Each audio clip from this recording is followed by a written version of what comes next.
Hi, it's Michael back with you from the ASP Product Training Room. In this video, our law enforcement trainers are going to demonstrate the proper application of our transport kit.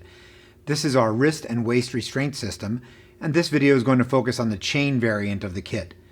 Other training room videos are available for the belt version, as well as our Transport Plus system for full upper and lower body restraint.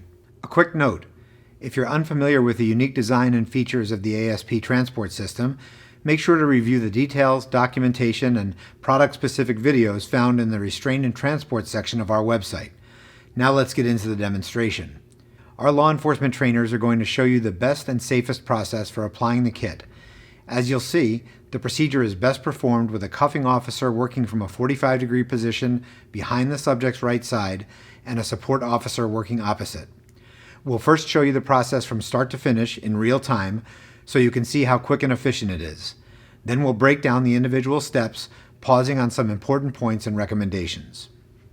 The hub of the ASP system is the unique rigid ultra cuff, which is applied as the first step in the process. Once the wrists are secured, all other transport components can be attached, adjusted, and removed while the subject stays safely restrained.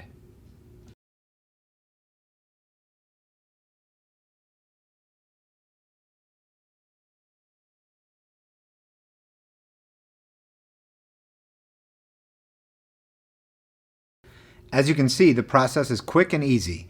Now we'll break it down so you can see the step-by-step details and learn some of the best practices. Direct the subject to place feet together, extend arms, look away. Grasp right arm and apply top cuff from the little finger side. Instruct subject to reach across with the left hand, palm down. Note that the cuffing officer places the back of his hand against the subject's torso to guide placement of the left hand. Apply bottom cuff to left wrist from the little finger side. Check cuffs for appropriate tightness and double lock. Note that ASP Ultra Plus cuffs feature keyless double locking, so there's no need to have a key present at any point in this process. Simply push the colored fingertip actuators to double lock. The subject is now handcuffed in the stacked position, so the officers can safely attach the transport chain. Also note that the support officer begins the next step while the cuffs are being double locked. Support officer passes the chain around the waist and inserts the tongue into the appropriate length for sizing. The chain is rotated to the front, and the tongue is pushed through the rigid cuff transport channel. The transport lock is attached and tested for positive engagement. Again, note that no key is present. The transport lock engages automatically. Also note that the cuffing officer is using his reaction hand to protect against possible elbow strikes while he's standing directly beside the subject.